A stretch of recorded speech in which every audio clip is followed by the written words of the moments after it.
Bismillahirrahmanirrahim. Assalamualaikum warahmatullahi wabarakatuh. Perkenalkan, nama saya Elilis Nawati dari SMK Negeri 11 Bandung, yang hari ini akan menyampaikan materi tentang perencanaan keuangan. Bagaimana kabarnya hari ini? Semoga berada di dalam keadaan yang sehat dan bahagia selalu. Oke, baiklah. Kita akan mulai materi hari ini dengan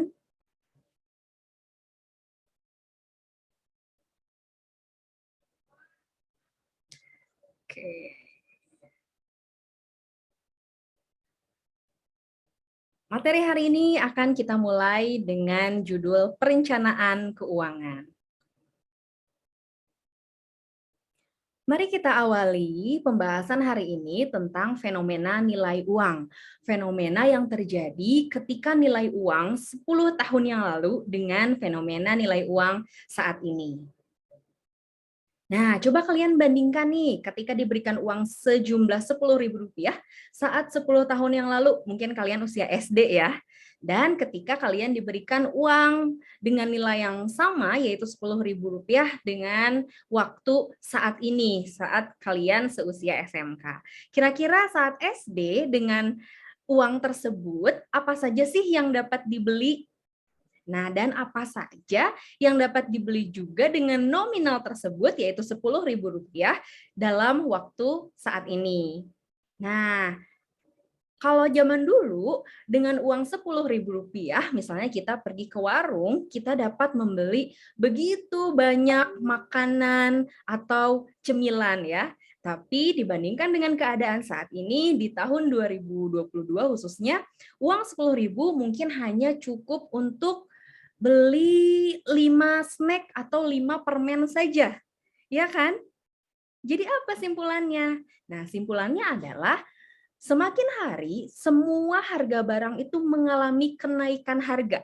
Bahkan ada kenaikan harga yang sangat tajam yang diakibatkan oleh berbagai macam faktor. Nah, seperti harga makanan, ongkos kendaraan, bahan bakar, dan biaya pendidikan. Terjadi pada bahan bakar dan biaya pendidikan, itu kenaikannya sangat tajam. Bahkan sangat jarang sekali terjadi penurunan pada setiap tahunnya. Nah, di saat kebutuhan semakin meningkat, namun kebutuhan tersebut harus tetap terpenuhi, maka apa solusi yang harus diterapkan? Jawabannya pasti adalah perencanaan keuangan. Oke. Pada slide selanjutnya, kita akan mengidentifikasi indikator atau ukuran keberhasilan apa sih dari sebuah perencanaan keuangan. Nah, kita bisa simak bersama-sama bahwa keberhasilan pengelolaan keuangan sebenarnya lebih banyak ditentukan oleh keberhasilan mengatur pengeluaran. Karena kekuatan kontrol kita terhadap pengeluaran itu lebih besar dibandingkan dengan daya kontrol kita terhadap penghasilan. Dengan uang yang kita miliki, kita bisa mengontrol barang atau jasa yang ingin kita konsumsi. Tapi penghasilan atau pemasukan uang itu sangat kecil sekali kemungkinannya untuk kita kontrol seperti itu. Maka kesimpulannya adalah baik hal kecil atau hal besar itu pasti memerlukan perencanaan. Tujuannya apa? Agar kita dapat mengetahui tujuan, kemudian cara mencapainya, hambatan yang timbul, dan dapat juga memperkecil risiko kegagalan atau kesalahan. Dan solusi pemecahannya sehingga tujuannya dapat tercapai. Oke.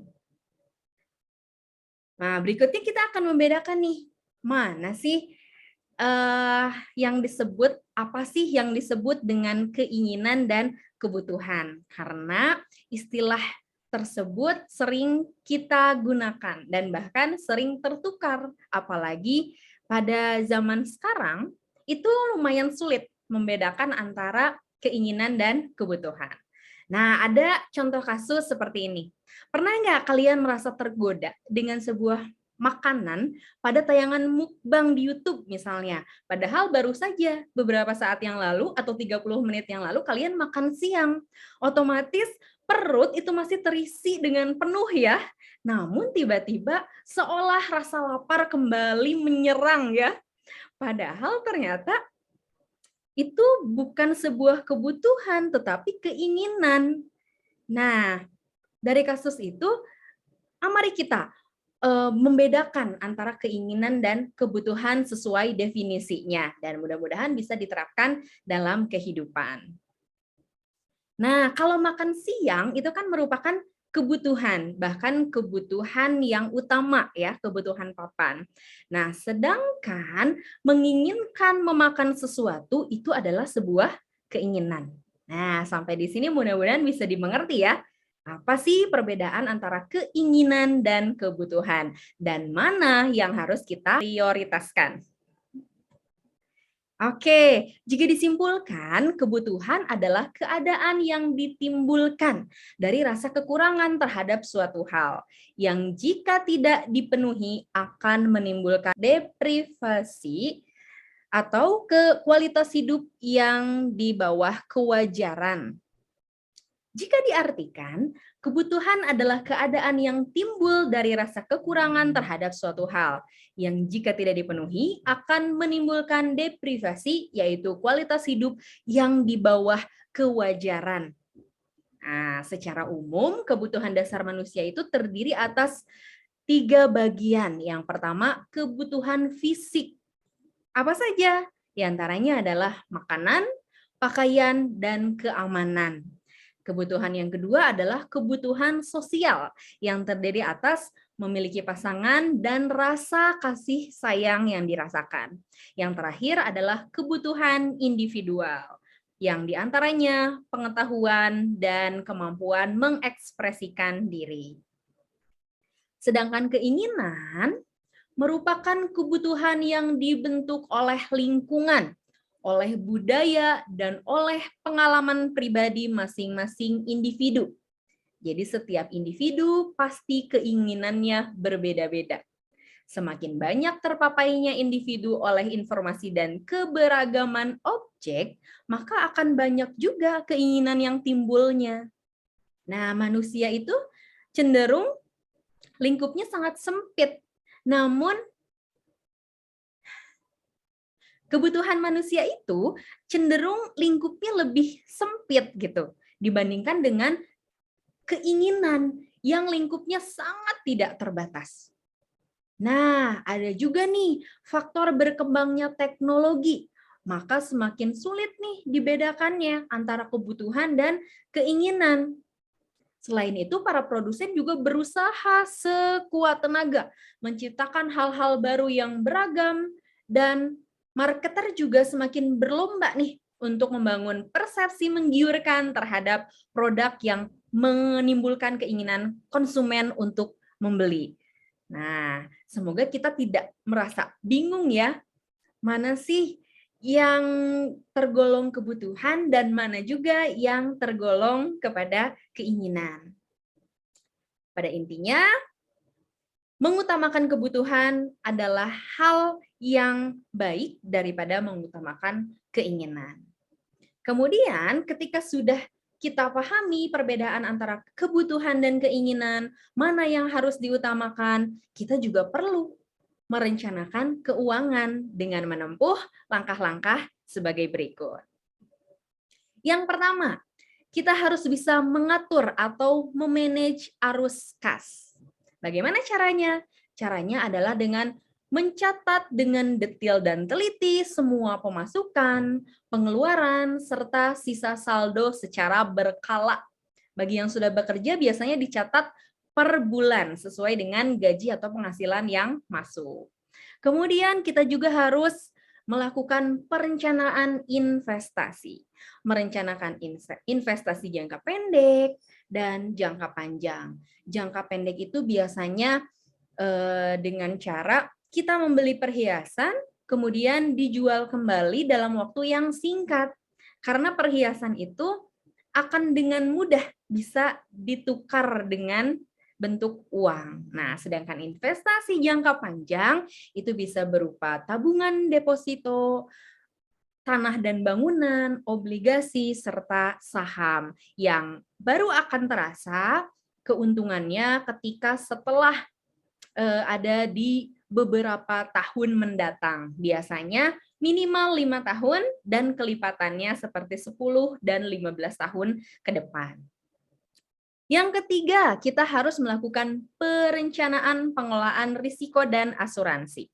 Nah, ketika kita memutuskan untuk berinvestasi, nah, kita harus selektif dan hati-hati memilih platform asuransi dengan cara mencari tahu informasi atau rekam jejaknya, sejarahnya, track record-nya, prestasi-prestasinya, nama baiknya, dasar hukumnya, nah, dan lain-lain.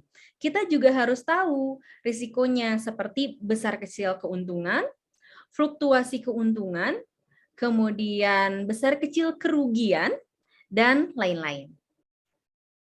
Kemudian kita harus juga melakukan perencanaan hari tua.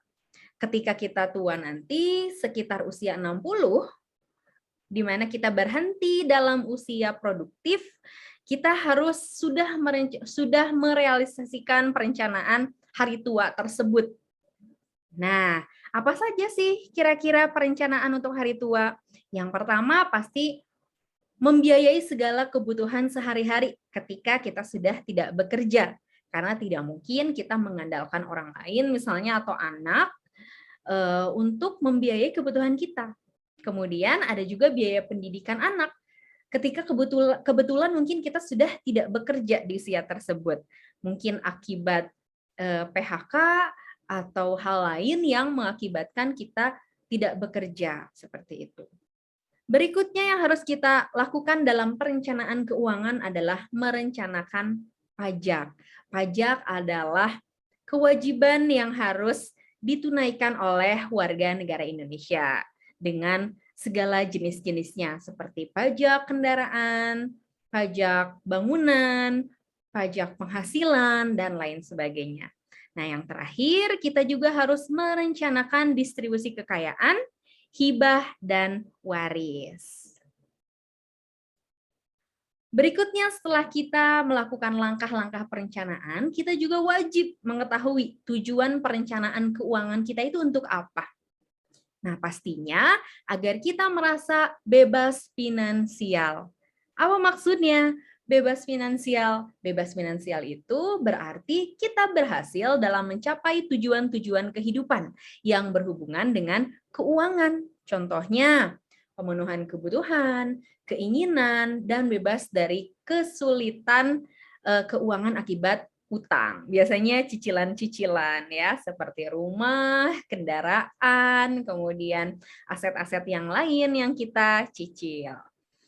Nah, di sini ada langkah-langkah yang lebih struktural lagi. Yang pertama adalah kita harus bisa menentukan, definisikan tujuan keuangan yang akan dicapai. Caranya adalah dengan menggunakan rumus SMART.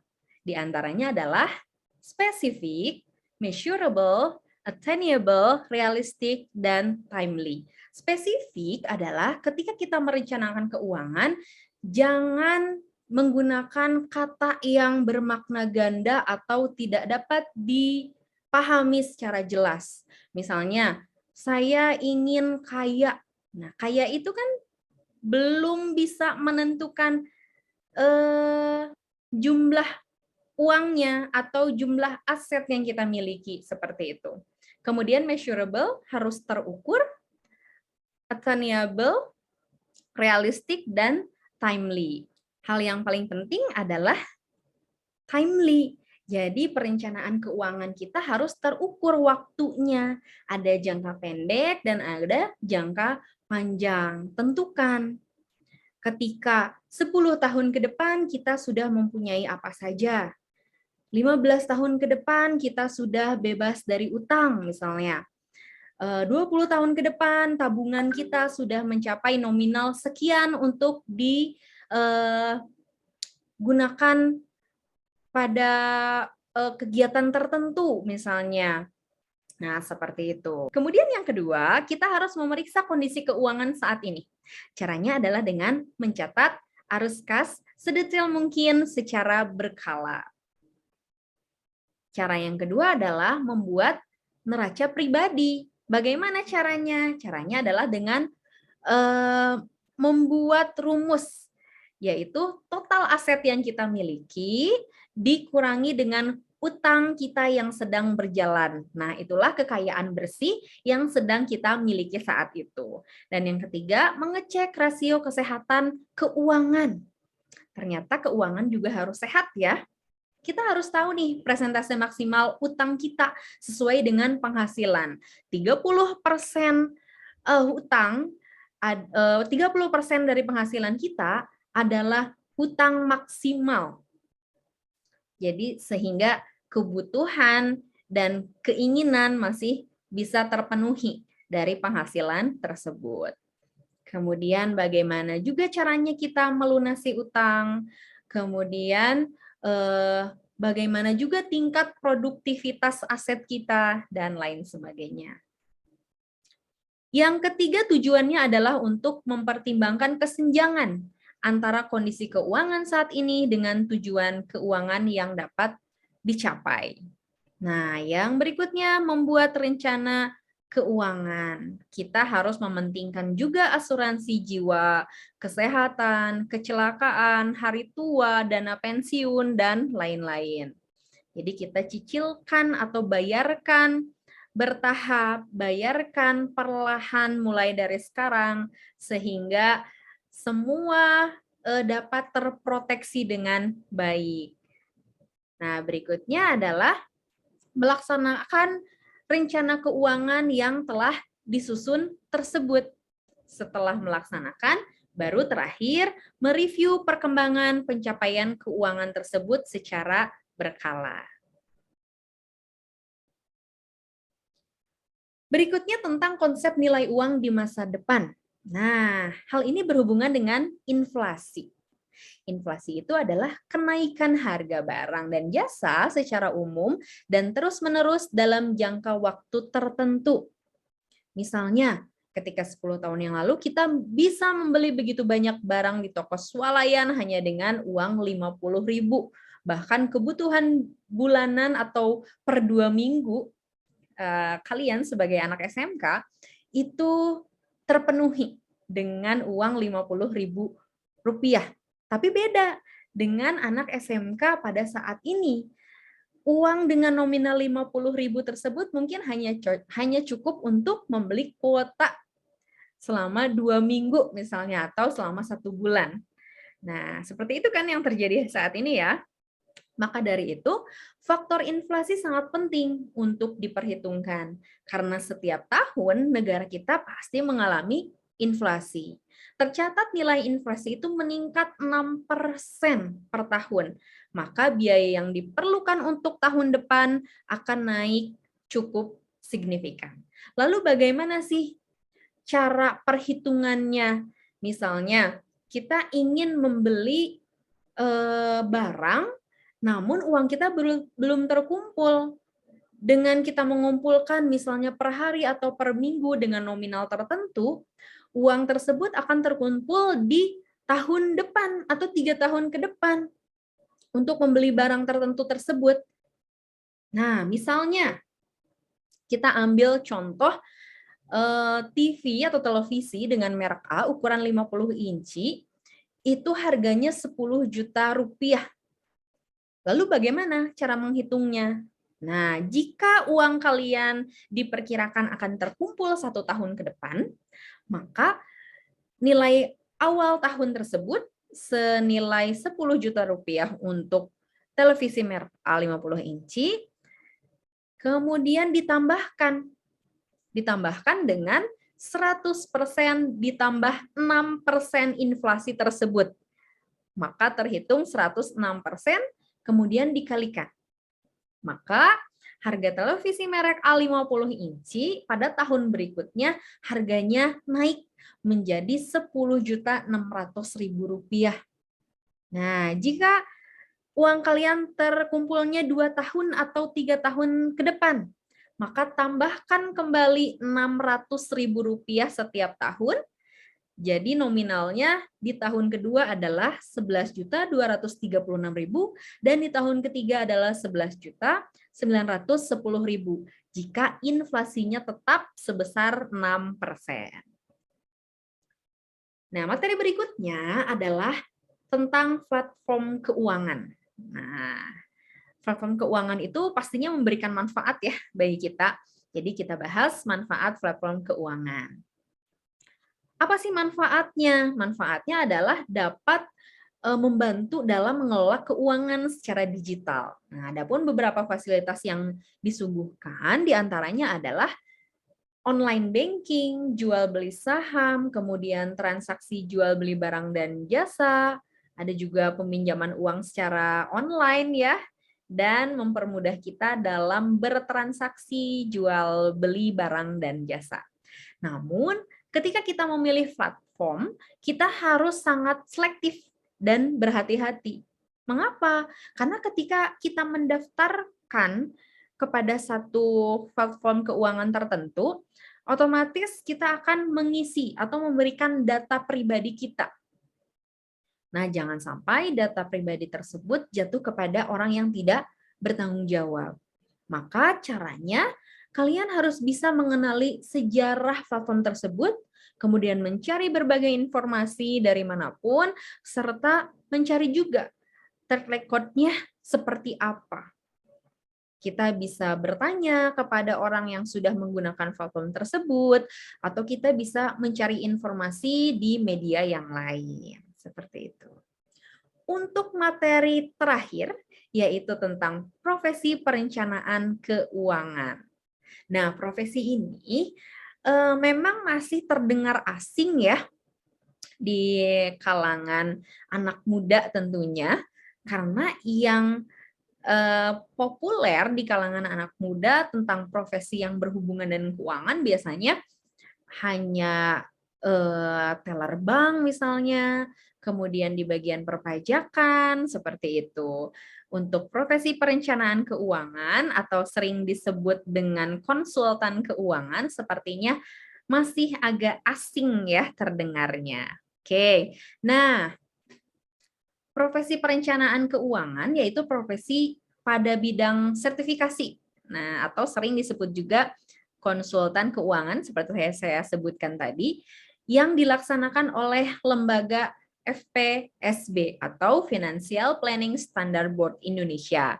Nah, FPSB itu mewajibkan kepada seseorang yang ingin menjadi perencanaan keuangan atau calon perencana keuangan untuk melakukan kegiatan 4E, yaitu education, examination, expression, dan etik. Nah, ketika seorang perencana keuangan itu sudah melakukan 2E yang pertama, yaitu education dan examination, maka seorang perencana keuangan itu sudah dianggap lulus ujian. Kemudian, seorang perencana keuangan juga diwajibkan untuk mengumpulkan 40 poin setiap tahunnya yang disebut CPD atau CPD, yaitu Continual Financial Planner, dalam bentuk kegiatan seminar atau pembelajaran lainnya. Kira-kira adakah yang berminat menjadi seorang perencana keuangan? Oke, dengan berakhirnya materi terakhir ini, maka berakhir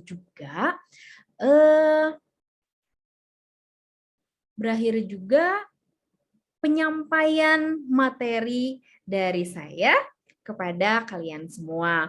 Mudah-mudahan materi yang kita simak sama-sama, mudah-mudahan materi yang kalian simak ini bisa bermanfaat untuk kehidupan sehari-hari, terutama untuk kehidupan mendatang. Terima kasih. Assalamualaikum warahmatullahi wabarakatuh.